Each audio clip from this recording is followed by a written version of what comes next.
Good afternoon, everyone, and welcome to our live webinar.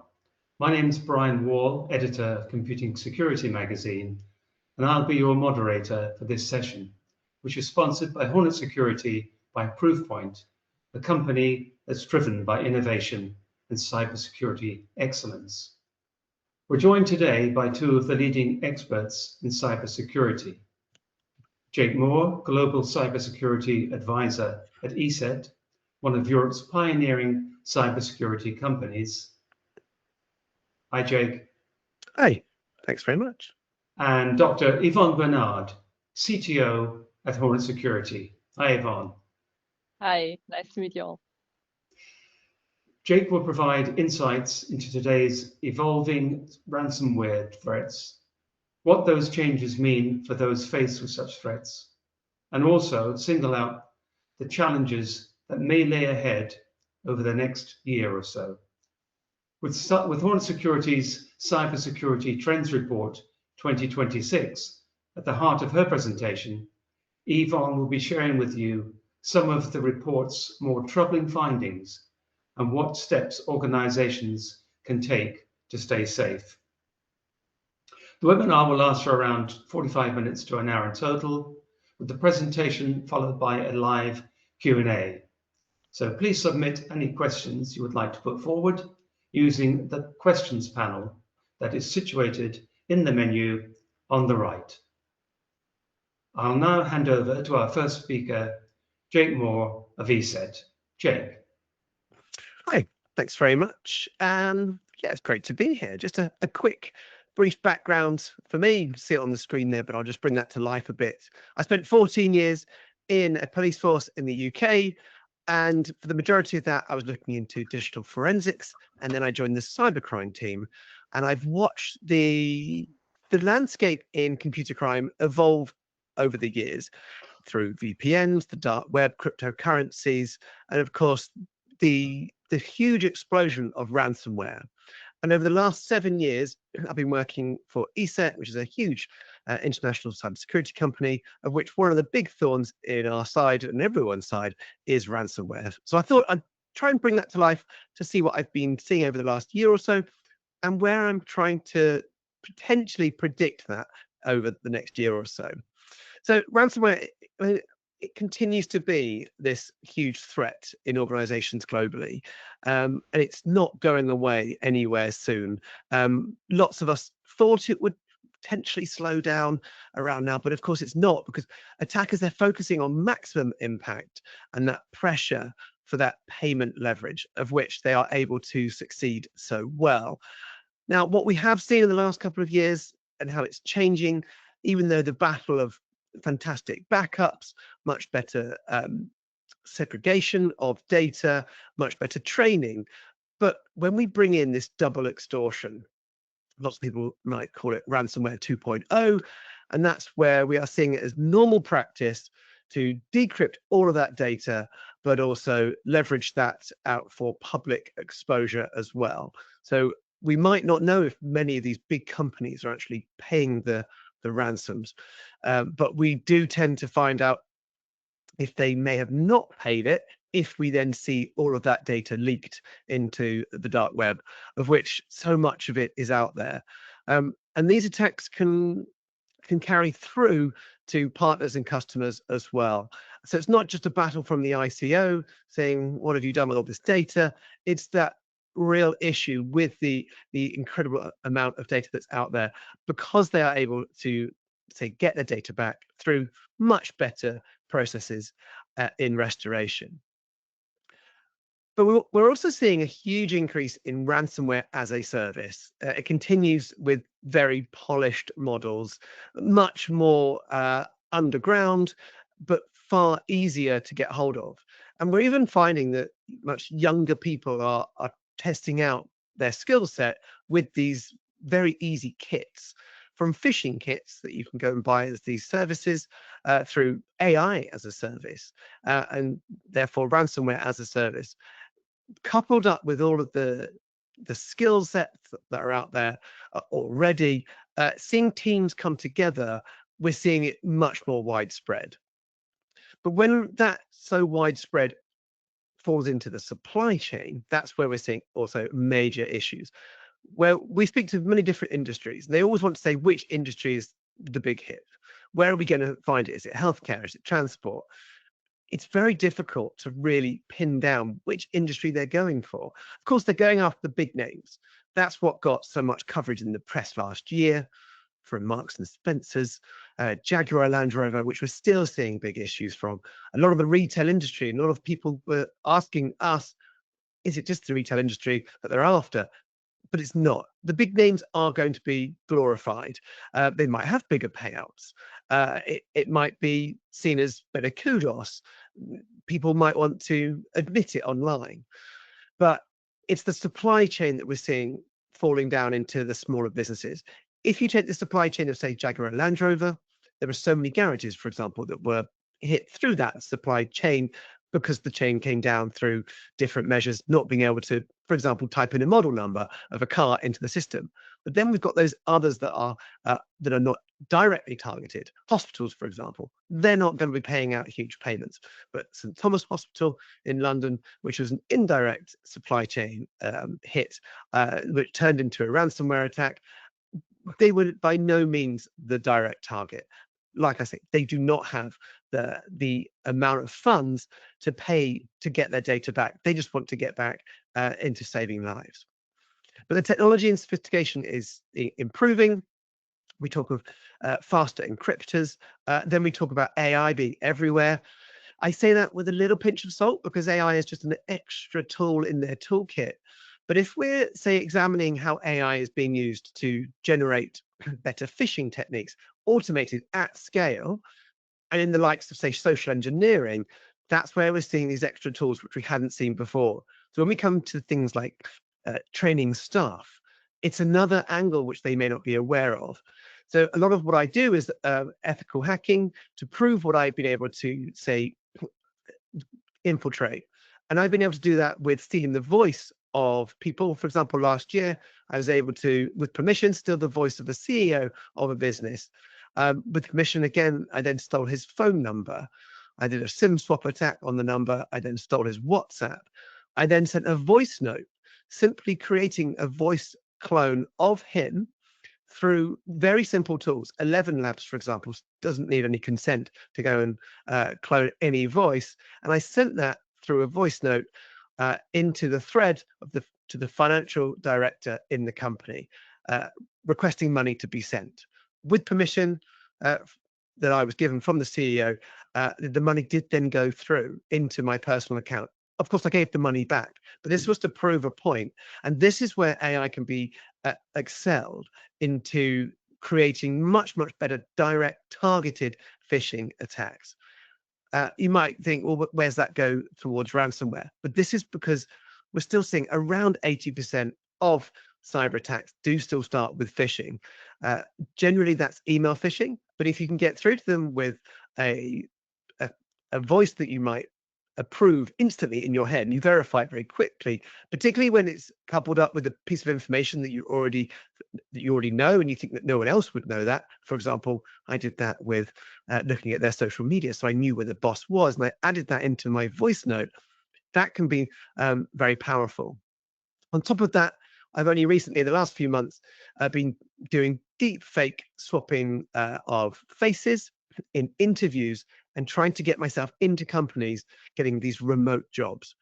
Being able to do that is how a lot of criminals are able to get through any sort of, say, firewalls and remote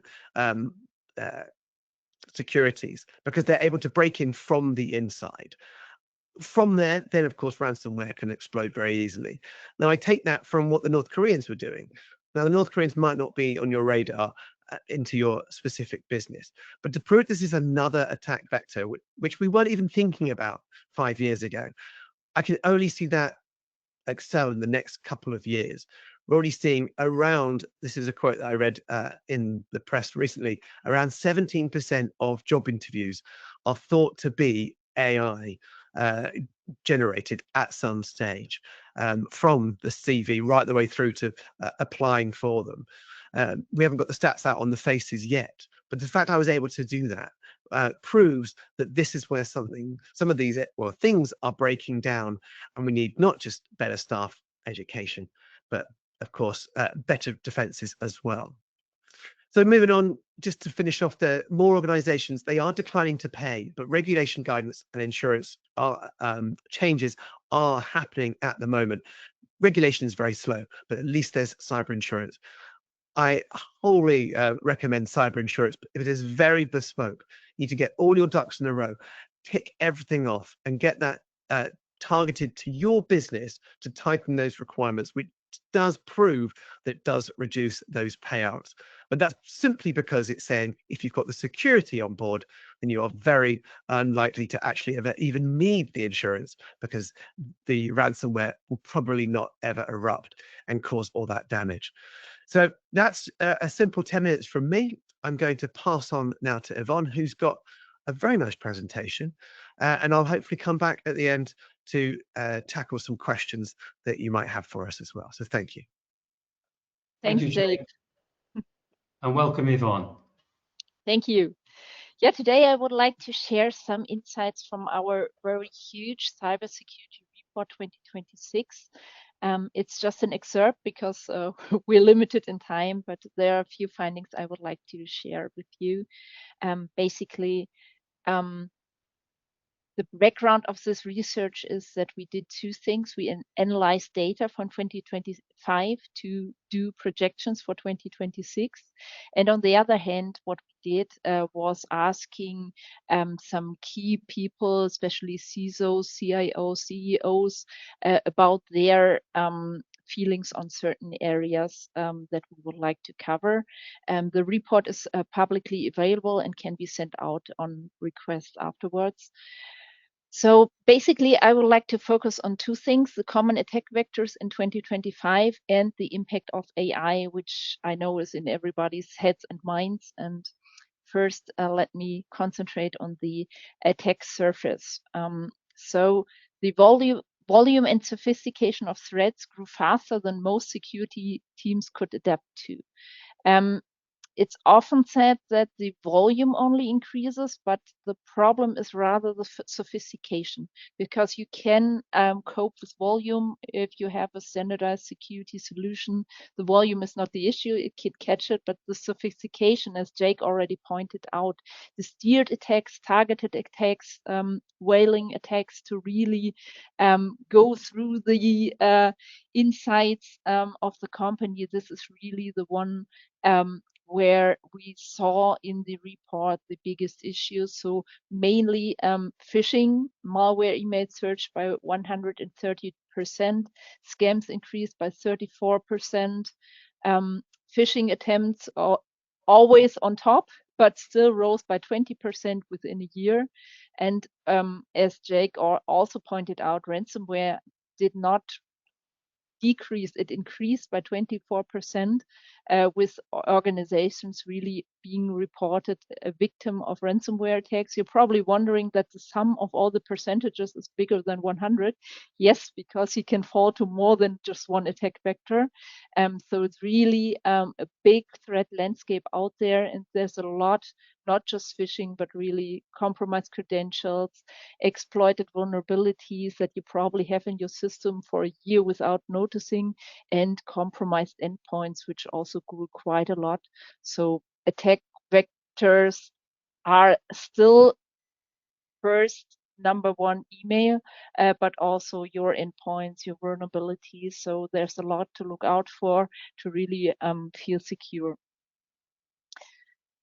The next topic I would like to cover is the AI effect, how to automate, what risk can come up with it, and how governance changes in the world of AI. As I said before, we did a lot of questionnaires for CISOs, CIOs, and similar roles. And 61% of the CISOs we've been asking in this report believe that AI has directly increased the risk of cyber attacks, including ransomware. 77% of the respondents view AI-driven phishing and automated social engineering as a serious and emerging threat.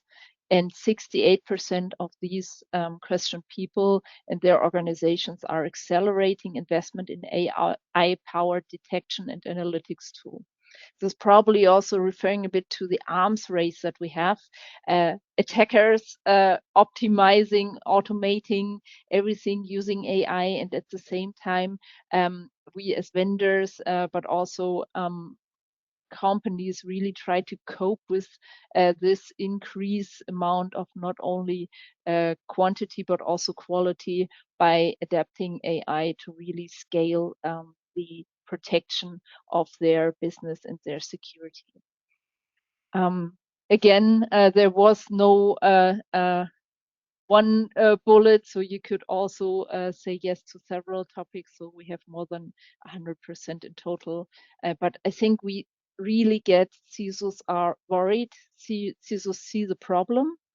But at the same time, you cannot just say, I'm afraid I cannot do it.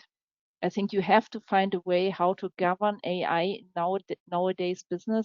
Otherwise, you will be out of business within the next not even years, I would say months. So it's really something to take a look. How can I scale my security, but also my productivity?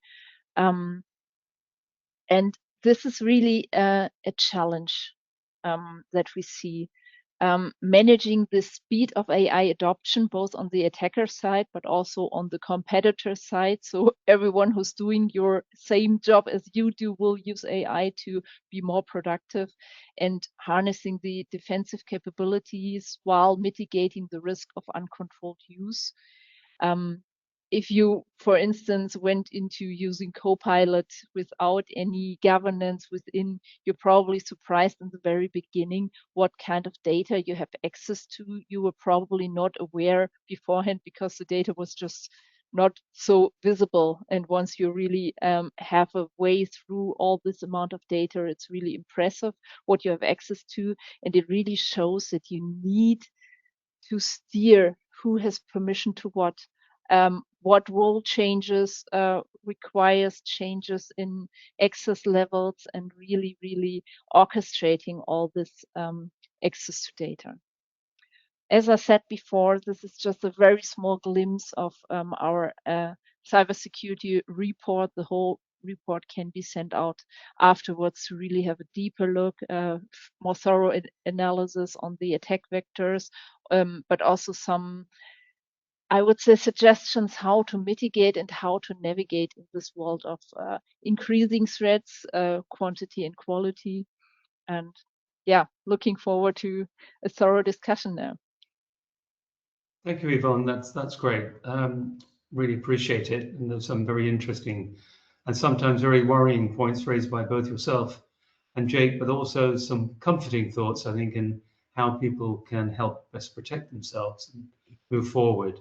I'm going to come to the questions now, and I'm sure between you, you may both want to respond to a particular question or about one or the other. But let's start with which one, this first one we have, which is, what key lessons can organizations learn from your cybersecurity to strengthen their defensive measures?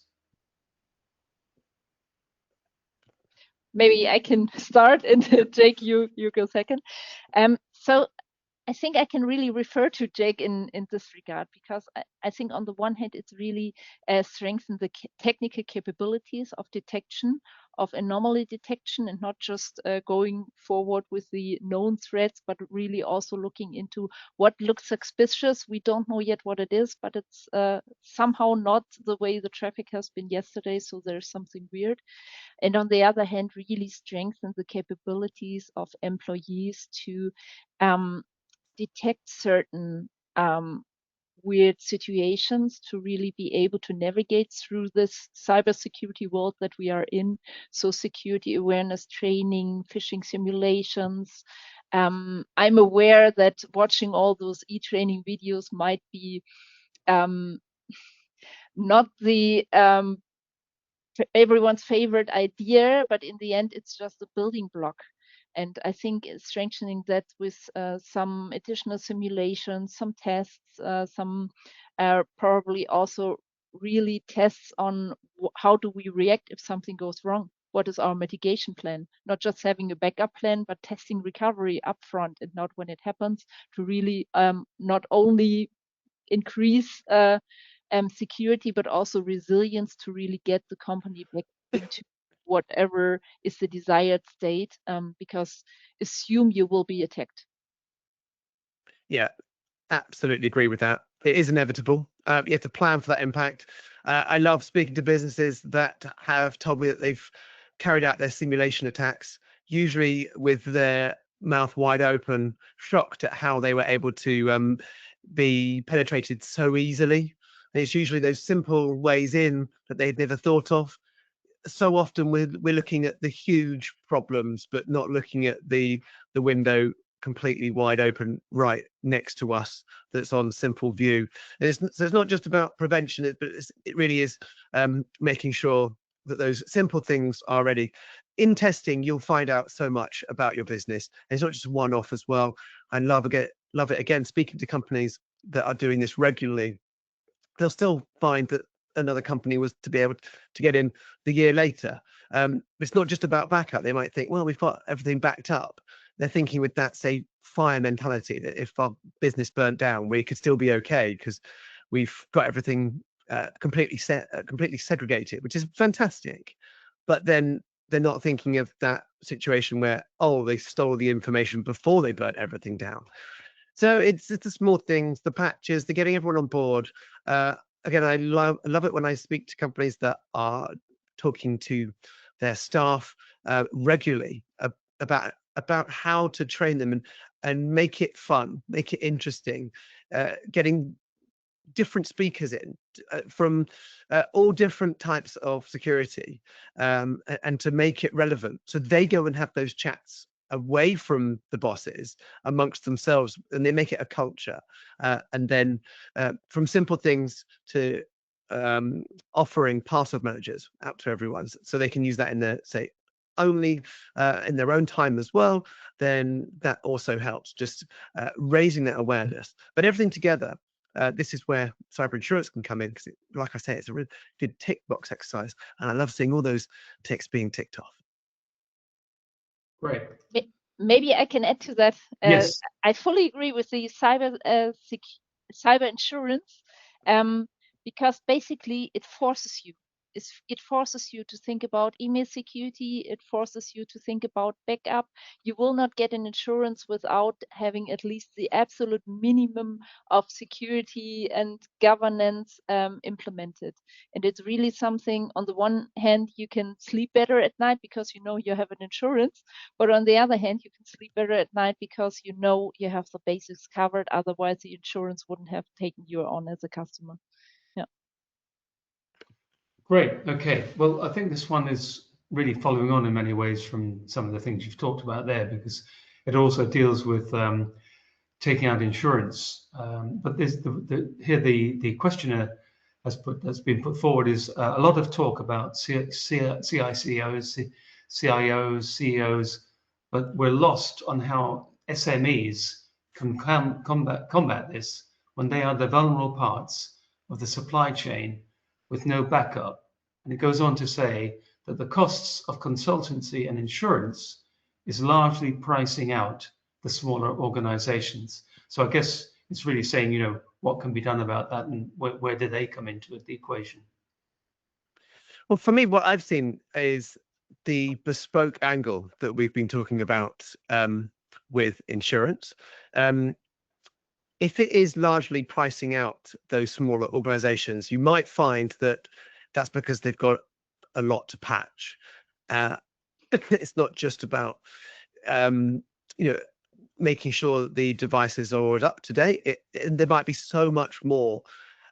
I speak to a lot of companies that don't want to update, say, legacy software because they don't want to see it fall over when they do updates, for example. That's been going on for years.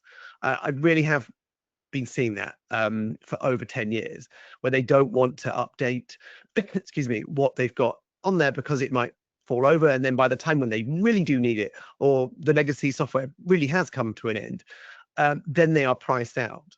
But by getting all of those extras thrown in, they can be pricey. But a really good way of reducing that cost, say for example, in your insurance, is to not have that premium to help pay for it. And that might sound crazy, but if you have got your security in place, you won't ever have to pay out that ransom because it won't have got to that situation in the first place. Yeah, I fully agree. And I think the best protection is the one that you have upfront and not the, I would say, included mitigation that you will have with the insurance. Especially for us, we see a lot of managed service providers jumping in, especially for small and medium businesses, where I fully get if you're an administrator, you have about 70 systems to take care of. So security is just one of your many heads. So it's not really possible to scale at a certain company size, and managed service providers actually jump into that role. They take care of your security. They support you in whatever your security needs are. And these are not one-off tasks, like set up a Microsoft tenant and then forget about it. It's an ongoing task to really make sure it's all patched, it's all taken, I don't know, MFA activated, conditional access, whatever is necessary. So really not just setting it up, but really monitoring over time, making sure if new threats come up that this client is safe.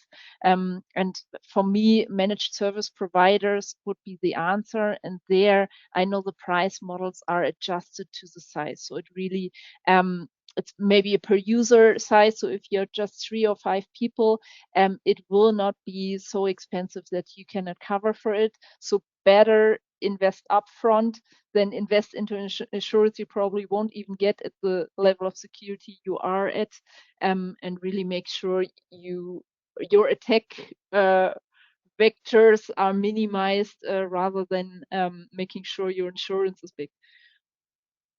Right. Okay. Well, I think we've hit on a bit of a hot topic here, because there's another question directed in the same way. But how do we bespokely edit cybersecurity insurance to not only cover what is needed, but also ensure payout in the worst case scenario? I don't think it's about the payout, actually. It's about the help.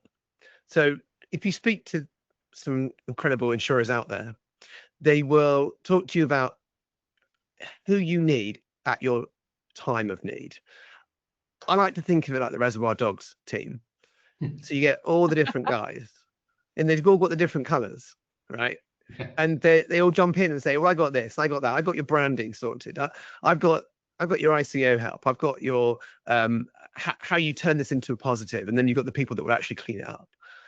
And all of that together is actually way better than a payout. In fact, I don't see insurance as a payout reason. Money isn't really the thing here. It's how do you get back to where you were, but stronger. And that's why when you work with your insurer, if they know your business, they will pick the right plan for you. Yep, totally agree. And also the fact that you paid a ransom might increase the probability that you will get attacked again, because of course, if they are successful with an attack, they will share that within their networks and probably attempt to attack you again. So I usually advise not to pay a ransom, but in the end, if you have an insurance, they will advise you on what the best strategy is to get your company back to business again. And often paying the ransom is not the way forward, and there are different ways to negotiate through this, but also to, in the end, regain operability for the business. Yeah. Right. Thank you very much. This is quite a long question, but an interesting one indeed. It says, hello, I'm a final year computer science student, an aspiring software engineer. One major threat that is increasingly becoming more common is supply chain attacks, from malicious NPM packages infecting thousands of tools from dependency requirements, and update servers for tools such as Notepad++ being taken over by state-sponsored actors. How can organizations and individuals protect themselves from attacks such as this? And can AI detection be used to detect suspicious changes to packages?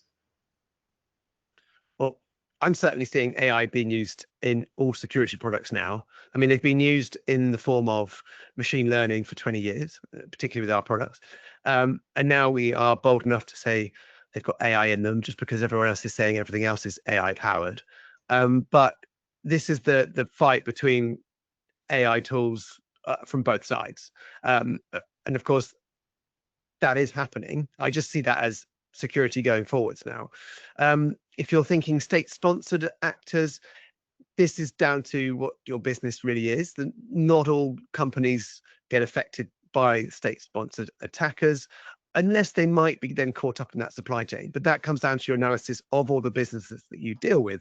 How do your suppliers fit in with potential state-sponsored attacks? Or is it most likely that they're going to be financially motivated attackers shooting up and down that chain? So again, it's knowing your clients, knowing your risk. This comes out in simulation attacks, how easy it could be for a supplier to then penetrate your business. But this comes down to so much prevention work beforehand. And the more we put into that, the better we are. And maybe going back to the example of NPM and Notepad++, what I usually recommend to companies is, I know it's overhead, but it's helpful overhead to really use an artifact store. So don't enable people to download directly from NPM. Always go through your own artifact store where you have proper security in place.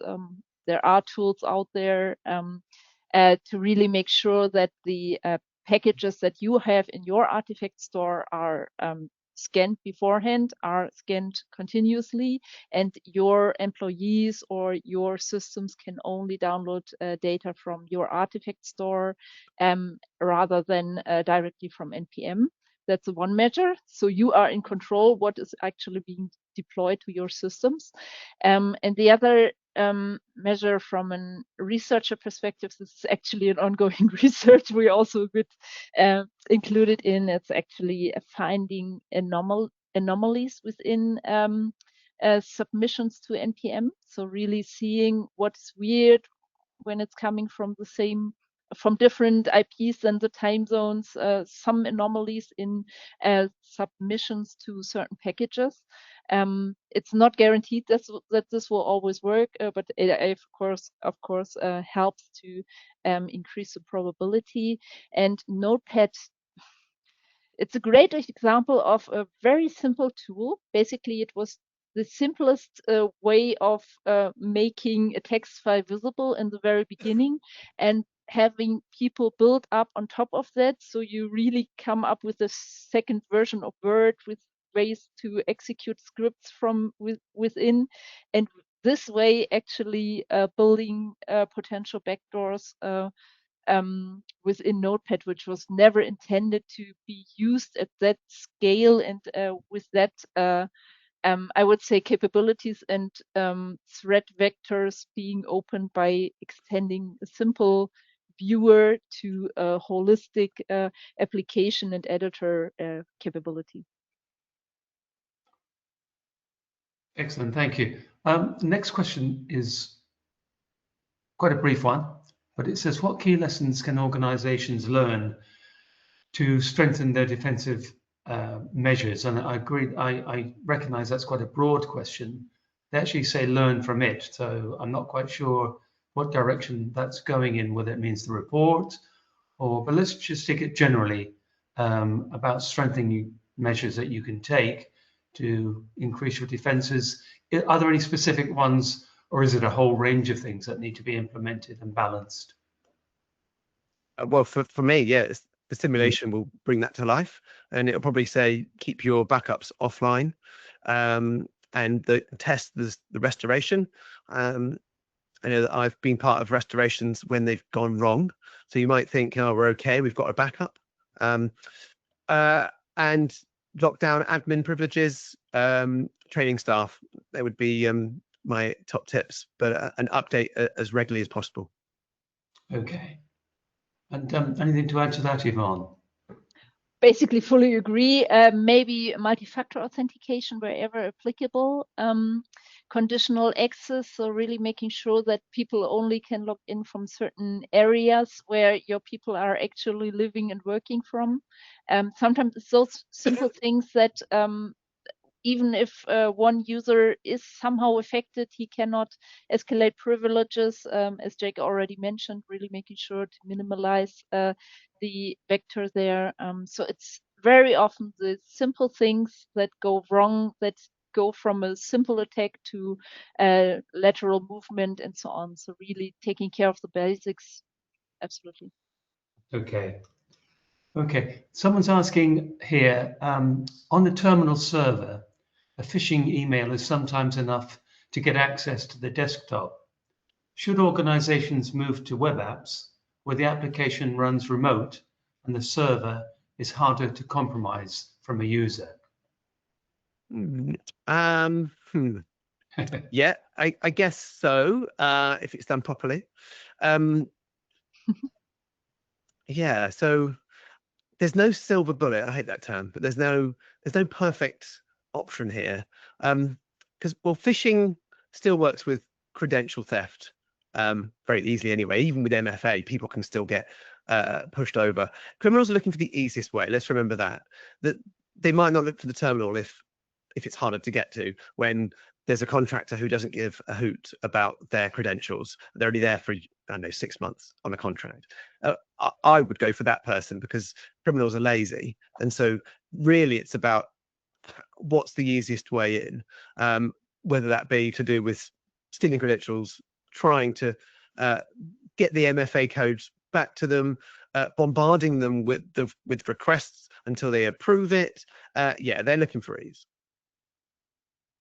Totally agree. I think terminal server can be okay if you're able to really maintain it, be a proper administrator. The question is, what's the use case behind the terminal server? And is this really what you need in 2026, or can you reduce the attack vectors by moving to something else? But as Jake said, only if it's done properly. If you just have your web applications in an unsupervised tenant, then we have the same attacks and the same probability to be subject to it. Okay, thank you. Another question for you both. I guess if you both would like to answer, but many SMEs have moved from physical servers to cloud services. So with ransomware on the rise, what devices are being targeted? Or does the rise come from larger organizations using AWS, Azure, etc., or still using physical services? Well, I think ransomware was fueled by weak identity controls, and remote access. So it's not just outdated servers. I think it's desperately trying to get in where it can. Endpoints, which is a lot what we look after. It's possible to get into those workstations. It's still a common starting point, especially if you've got social engineering control of that end user.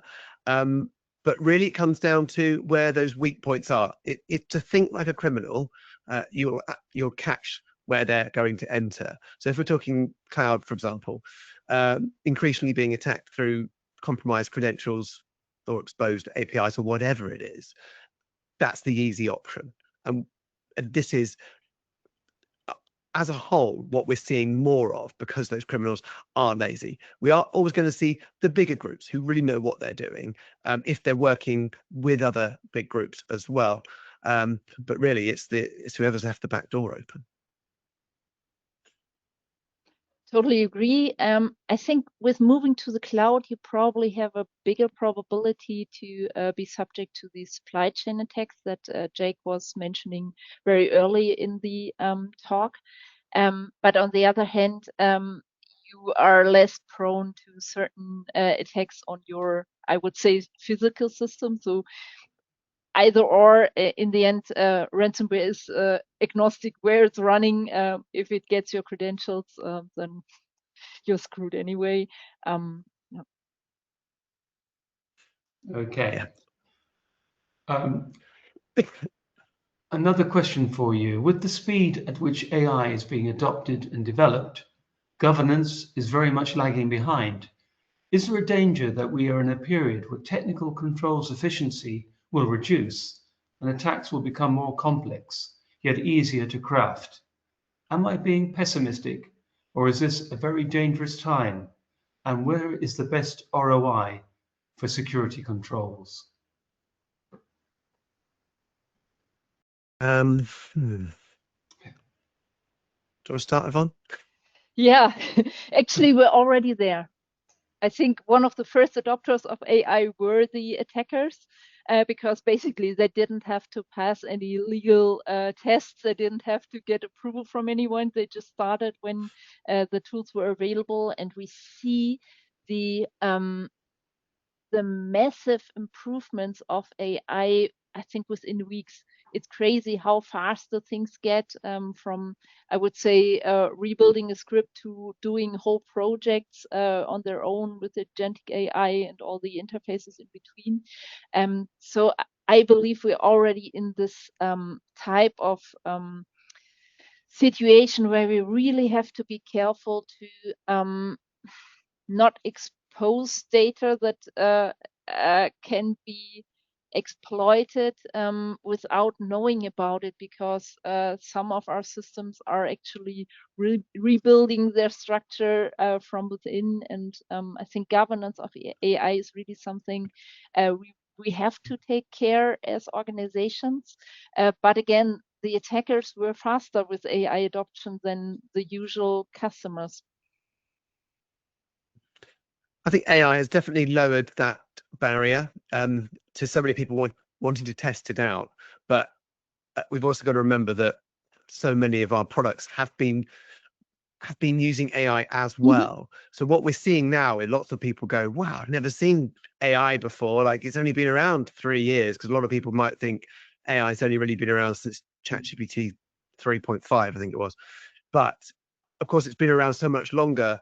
Criminals have been using it, like Yvonne says, but so have the products as well. This is where fire fights fire, and it's just a continual battle.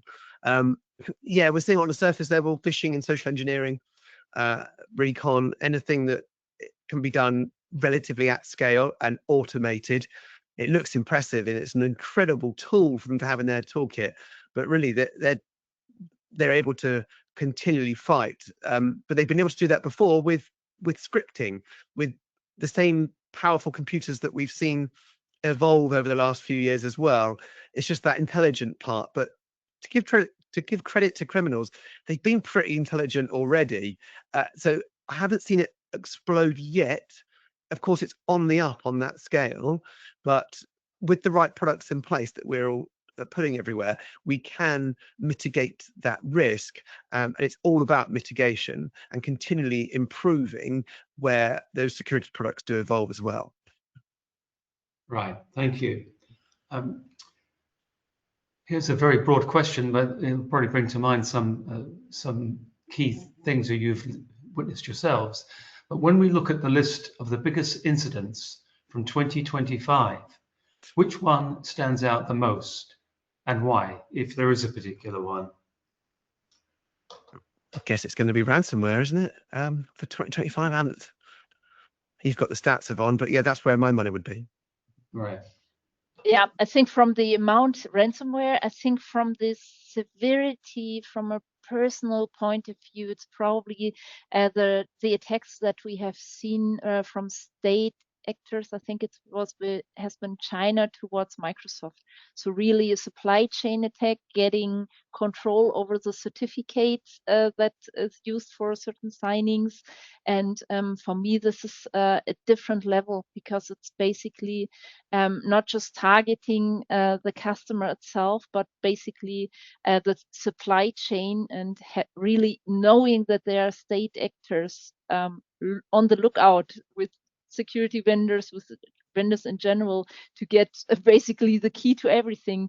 For me, this was also one of the scariest moments of last year. Indeed. This is very much one for yourself, Yvonne. The question is the Hornetsecurity backups with 365 immutable? Yes, it is. It's immutable, and it's by definition also stored offline, by meaning offline, not within the Microsoft realm, but in our own data centers with an own storage technology that has immutable by design. So it's a very unique version that actually you cannot do not immutable. Right. They're still coming in. Okay. Have you seen any impact of vibe coding on cybersecurity?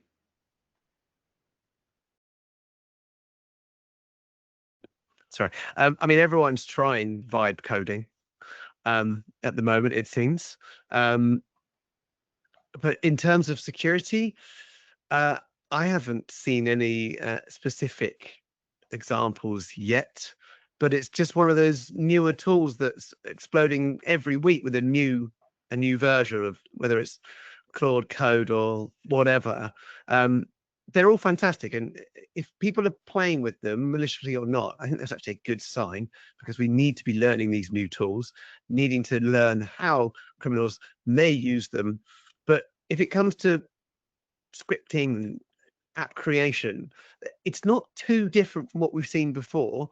It's just at a larger scale, and I think we've been able to control that scale relatively well. I mean, I really do mean in relative terms, over the last few years. So it's just another tool in their toolkit, but with the right products, we are ready for it. I would also agree that vibe coding itself has not been a particular issue, but I remember we had some attacks where actually the attacker was so lazy, he implemented the encryption, but not the decryption. So even if you pay your ransom, you will not get any decryption because it's just not been implemented. So maybe with vibe coding, he would give you a decryption routine one day, but not sure if that's helpful.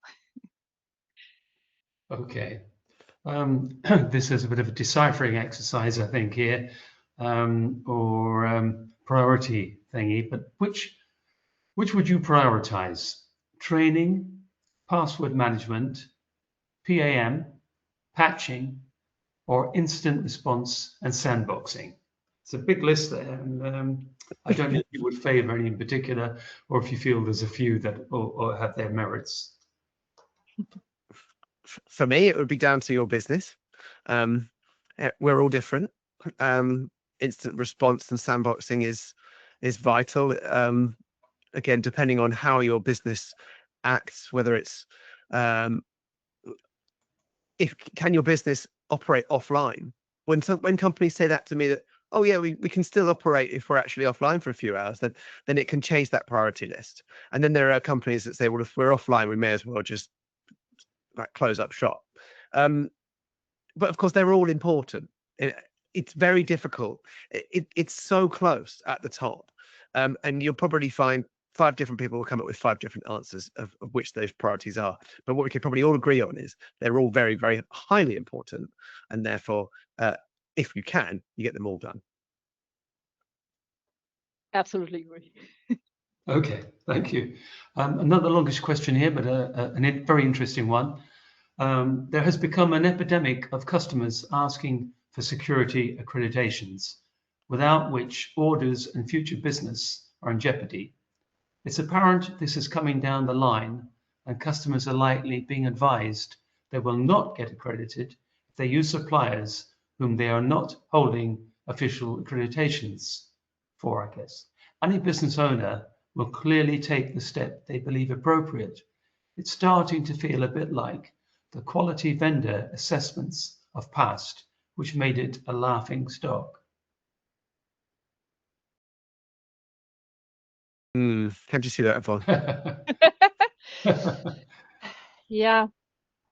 I mean, in the end, everyone wants to make sure that the people they work with comply to certain standards. And I think that's in the end what it's all about, building up trust relations. And if it's an accreditation, then it probably is. In the end, it's all about trust and how to gain trust. In the end, it's about giving the customer what he wants, making sure that his data is safe and he does not just feel safe. So yeah, totally agree with accreditation. Sometimes really cause a lot of overhead, but in the end, it is done in order to build this trust relationship without which you cannot really interact and have business with each other. Okay, here's a sort of topical one based around the TV series, but the use of AI and crime came up in Silent Witness BBC One this week. Disturbing. Are there top tips on spotting AI currently? I'm not quite sure what we mean by bot spotting there. Well, to spot AI, usually it's very easy from a few years ago, and it improves as we go on, which means we have to improve with spotting it. And it is very difficult. I have to agree. I played a game actually at the Home Office 2 weeks ago, and Right. it was called Spot the AI. And I thought, all right, I'll give this a go. And there were 10 pictures. They were just stills.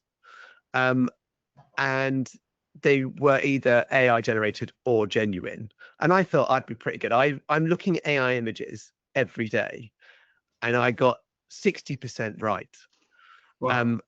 And it really bugged me. But the funny thing is, the 4 I got wrong were actually real people that I just went, yeah, they're AI. Maybe I'm just too cynical. But to spot AI, it depends what format it's in. So if it's a video, yes, I know a lot of AI videos using the same voices. They'll soon catch on to that and just switch it up. If you look at Google VO or anything on Higgsfield, they're all using the same voices. Grok's using the same voices as well. The synchronization, they still have those issues. They can't also go on for very long. So if you've got a video that's over 15 seconds long without a break, it's probably more likely it's actually real at the moment. But again, if we had this conversation in a year's time, we probably wouldn't be able to be so good at it. But still images, they're getting better because they know that what human eyes have been able to pick out. So therefore, my top tip of this is probably to what I did in that little game at the Home Office. Zero trust. Don't believe anything. Call out everything until you verify it in another form. Okay. Another question for you. What's the best primer for non-technical colleagues to sensitize them to the risks without scaremongering? Maybe I can take this one. Basically, for non-technical people, the first move is to give them trust in their abilities. So if you train them, don't scare them off the hardest parts. Train them with something they can recognize, so they get a positive experience, that they feel like, okay, I can do this. I didn't have any ideas, but I detected this phishing test.